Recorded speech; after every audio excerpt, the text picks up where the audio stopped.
Gatito. ¿Para dónde me voy con ¿Quieres esto? venir? ¿Qué me- La pata territorial.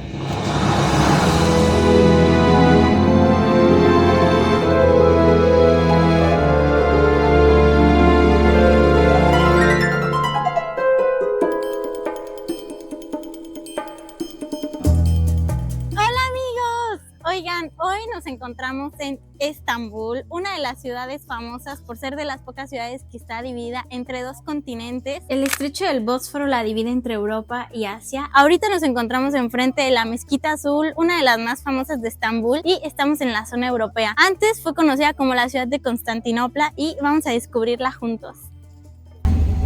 Amigos, llegamos medio tardecillo a Estambul. Aquí estamos llegando desde el aeropuerto. La verdad que no es nada difícil llegar al centro. Nada más tienen que tomar un tren y luego la metro que los llevará allá a su destino. Nosotros nos quedamos en el hotel en la zona Sultanahmet, que se las recomiendo muchísimo porque es súper céntrica, no es muy cara y la verdad es que se mueven casi caminando. Llegamos solamente al hotel, dejamos todas las maletas y fuimos a cenar a este lugar que estaba cerca del hotel. Oigan, buenísimo todo, o sea, de verdad, y no me van a creer que pagamos como 12 euros por persona, o sea, poquísimo.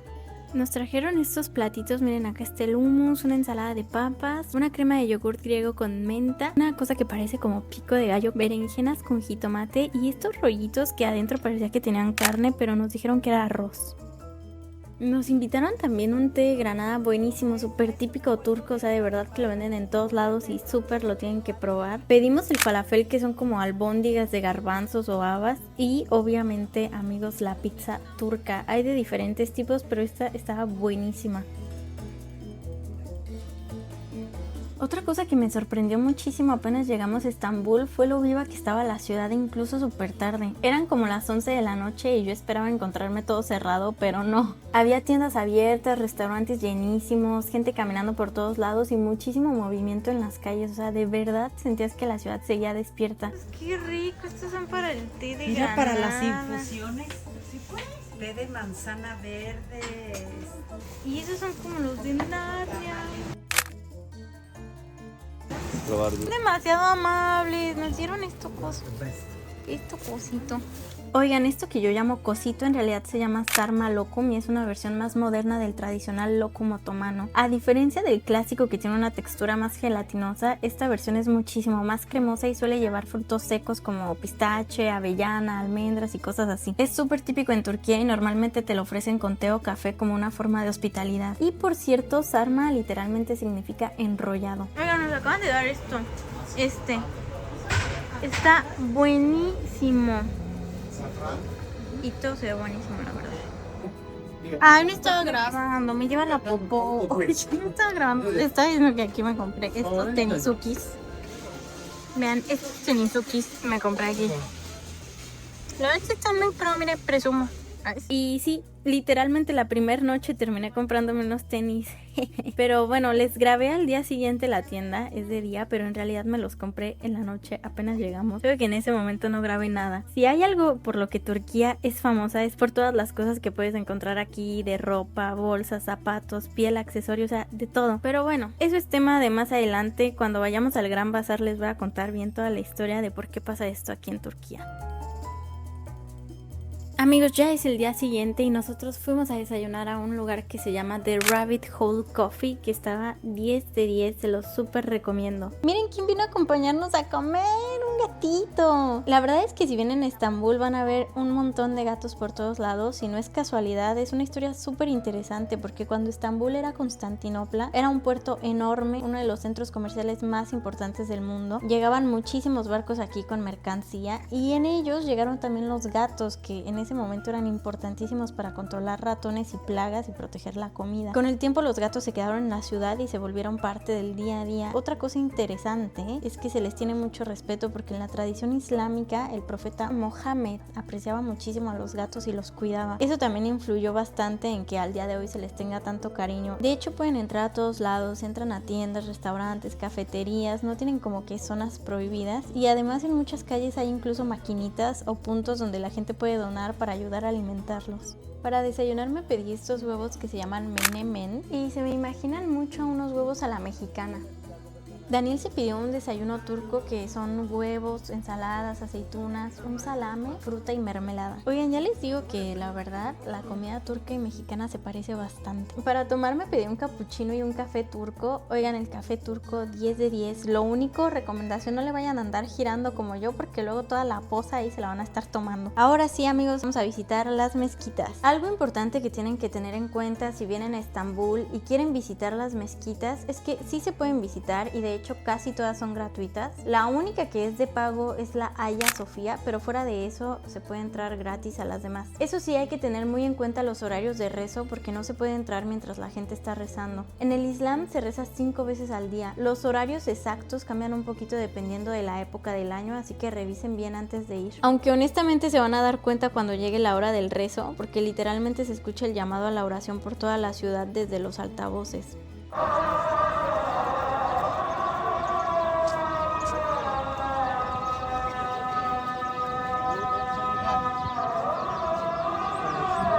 Otra cosa a tener en cuenta es que hombres y mujeres tienen que quitarse los zapatos antes de entrar a las mezquitas y las mujeres además tienen que cubrirse el cabello con un velo o el hijab y normalmente también los hombros y las piernas. Bueno, chiquillos, habiendo dicho eso, vamos a visitar nuestra primera mezquita. La primera mezquita que visitamos fue la Sokolu Mehmet Pasha Cami. Hay una disculpilla por la pronunciación, Honestamente siento que es de esas joyitas escondidas de Estambul porque no es famosa como la Mezquita Azul o la Hagia Sofía. De hecho, nosotros la visitamos porque estaba al lado del lugar donde desayunamos, pero por dentro es impresionante. Fue construida en el siglo XVI por Mimar Sinan, que básicamente fue el arquitecto más importante de todo el Imperio Otomano. De hecho, para que se den una idea, hay quienes lo comparan con Miguel Ángel, o sea, como el Miguel Ángel del Imperio Otomano. Como podrán ver, esta mezquita está llena de mosaicos que son de Iznik, una ciudad famosísima del Imperio Otomano donde producían cerámicas consideradas de las más finas y valiosas de la época, y esta mezquita está llena. Seguramente van a notar esta especie de kioscos afuera de las mezquitas que tienen llaves de agua. Esto sirve para realizar una limpieza ritual que se llama wudu. La gente se lava las manos, la cara, los pies como forma de purificación antes de entrar a orar. Algo que me gustó muchísimo es que es mucho más local. Como no es tan famosa, no había gente ni ruido y estuvo 10 de 10 visitarla. Amigos, ya vamos de camino a la Basílica Cisterna, que de hecho es la que sale en Inferno. ¡Qué emoción! Para la Basílica les recomiendo comprar sus boletos desde antes en la página oficial porque si no hay unas filas enormes, y les recuerdo que el boleto cuesta 39 euros. Esta es la entrada a la cisterna. Ven, allá arriba está la Mezquita Azul y la Sofía aquí al lado. Debajo de las calles de Estambul existe literalmente otra ciudad, y uno de los lugares que mejor representa eso es la Basílica Cisterna.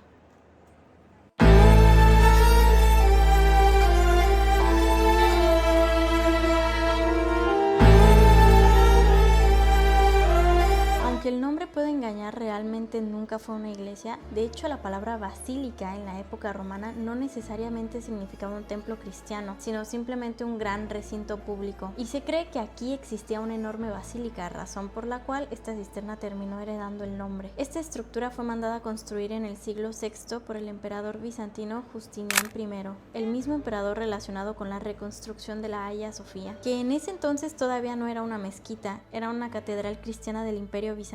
Eso es importantísimo entenderlo porque esta ciudad todavía no era Estambul, era Constantinopla, es decir, la capital del Imperio Romano de Oriente. Era una ciudad enorme, súper poblada, y una ciudad así necesitaba agua. Por eso construyeron esta enorme cisterna subterránea diseñada para almacenar y distribuir agua hacia la zona imperial de Constantinopla. La cisterna está sostenida por más de 300 columnas y algo súper curioso es que muchas son completamente distintas entre sí, algunas más simples, otras mucho más decoradas, y eso se debe a que muchas fueron reutilizadas de estructuras y templos más antiguos. De hecho, es una práctica conocida como spolia, donde elementos de construcciones previas eran reciclados e incorporados en nuevas obras. Básicamente tomaron piezas de otras construcciones del mundo romano para levantar esta cisterna. Y creo que esto resume perfectamente lo que es Estambul, una ciudad construida encima de otras ciudades, encima de otros imperios, encima de otras épocas. De verdad que es impresionante. Quizás el ejemplo más extraño de esto son las famosas cabezas de medusa escondidas dentro de las cisterna. Son 2 enormes esculturas romanas reutilizadas como bases de columnas, una colocada de lado y la otra completamente boca abajo. Aunque existen varias teorías del por qué están así y nadie lo sabe con certeza, una de las teorías dice que fueron puestas así precisamente para anular el poder de Medusa, evitando su mirada como forma simbólica de neutralizarla.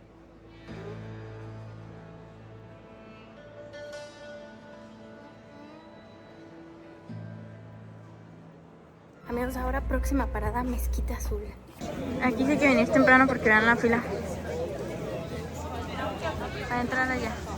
Amigos, aquí ya vamos entrando. Desde aquí ya se tienen que tapar el cabello las mujeres y justo aquí es donde te tienes que quitar los zapatos. Además está el código de vestimenta ahí. Oigan, les aviso para que no les pase, para que no se les vaya el pex, porque aunque esté escrito ahí súper clarísimo, mucha gente pisa con zapatos este tapete. De verdad me tocó infinidad de gente que lo pisaba y no se puede pisar con zapatos, se tiene que pisar ya solo en calcetines descalzo, vaya. Y les digo porque la gente de aquí no es nada amable para decirles eso, entonces tengan cuidado. Nada, aquí ya vamos entrando y luego a la izquierda hay como un mueblecito para que puedas dejar tus tenis y pues nada, ya los dejan ahí y ya pueden entrar a dar el tour. Esta mezquita fue tan ambiciosa que terminó causando polémica en todo el mundo islámico. Tiene 6 minaretes, más de 20.000 azulejos hechos a mano y fue construida justo enfrente de Santa Sofía, como si el Imperio Otomano quisiera demostrarle al mundo que todavía seguían en la cima. Esta es la Mezquita Azul de Estambul. Aunque curiosamente su nombre real no es Mezquita Azul, en realidad se llama Mezquita del Sultán Ahmed, porque fue construida por el Sultán Ahmed I a principios del siglo XVII. Algo muy interesante es el por qué fue construida aquí, o sea, literalmente frente a Santa Sofía. Para ese entonces Santa Sofía seguía siendo el edificio más importante de toda la ciudad, así que muchos historiadores creen que Ahmed I quería crear una mezquita capaz de competir contra ella. Una de las mayores polémicas es que la Mezquita Azul fue construida con 6 minaretes, algo extremadamente raro para la época. El problema era que en ese momento la mezquita más sagrada del Islam, en la Meca, también tenía 6, y según la historia más conocida esto generó tanta controversia que terminaron añadiéndole un 7º minarete a la mezquita de la Meca. Bueno, y entonces esta mezquita, ¿por qué se le conoce como Mezquita Azul? Bueno, eso es por el interior de la mezquita. ¿Se acuerdan de aquella mezquita que vimos? Esa con el azulejo de Iznik. Bueno, pues la Mezquita Azul, la famosa Mezquita Azul, está llena de azulejos de Iznik. Las paredes están cubiertas por más de 20.000 azulejos decorados con tonos azules, turquesa y motivos floreales.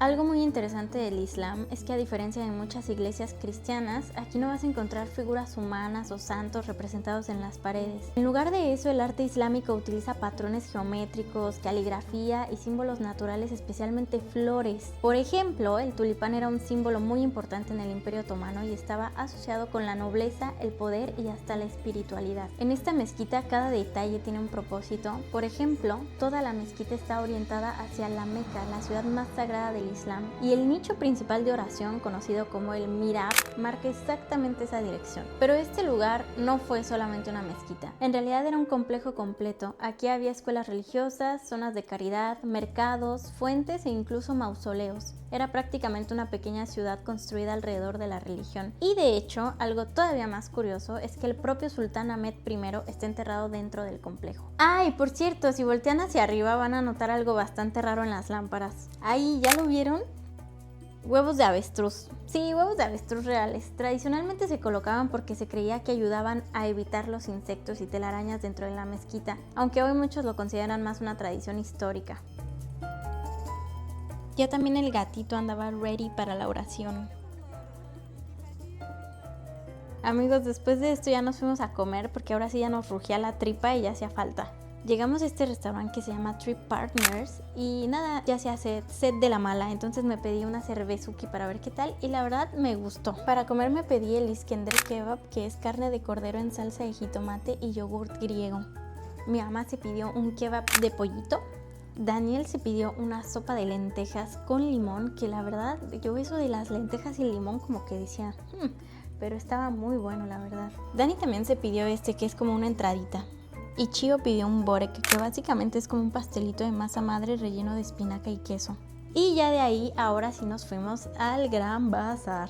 Bueno, antes de entrar tienes que pasar por un detector de metales. Eso me sorprendió un montón, pero bueno, sí tiene sentido porque obviamente en el lugar entran muchísima gente, o sea, sigue siendo una zona súper turística, súper comercial, entonces pues sí, se imaginarán la cantidad de gente que pasa por aquí. Si recuerdan, al principio del video mencionábamos que Estambul está dividida por el estrecho del Bósforo entre Europa y Asia, es decir, que Estambul es la ciudad que conecta Europa y Asia. Básicamente quien controlaba esta ciudad controlaba una parte enorme del comercio entre Oriente y Occidente, y eso viene muchísimo antes del Imperio Otomano. Durante el Imperio Bizantino, Constantinopla ya era una de las ciudades más ricas e importantes del mundo. Por aquí pasaban mercancías que venían desde Asia y después seguían su camino hasta Europa. Básicamente era un punto de redistribución. Y cuando los otomanos conquistaron Constantinopla en 1453, en vez de destruir eso, potenciaron todavía más el comercio aquí. Poco después de la conquista, el sultán Mehmed II mandó construir el núcleo original de lo que hoy conocemos como el Gran Bazar. Y algo que me parece súper interesante es que todo empezó como un bedestén, que bedestén era básicamente un edificio súper protegido donde se guardaban y se vendían las mercancías más valiosas de la ciudad. O sea, imagínense todo lo que pasaba por aquí, la seda, el oro, las joyas, los textiles carísimos,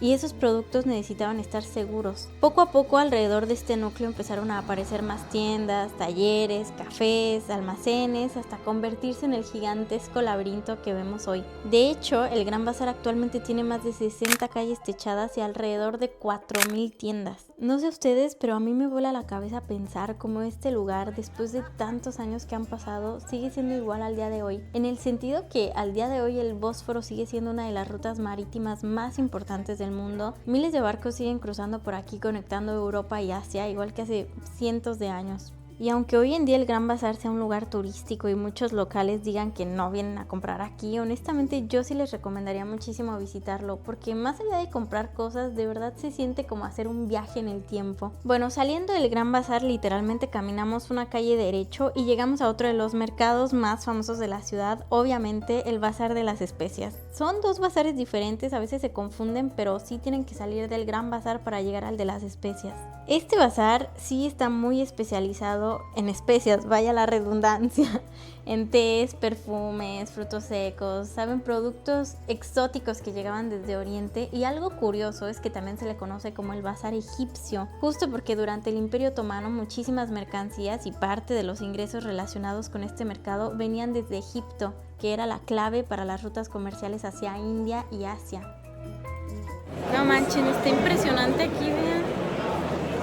Está bien crazy y aparte huele, o sea, sí huele así intenso. En conclusión, amigos, este primer día en Estambul me encantó. Nos vemos en el segundo video para seguir descubriendo esta ciudad y ya saben, si les gustó déjenle un like, suscríbanse y nos vemos en un próximo video. Bye.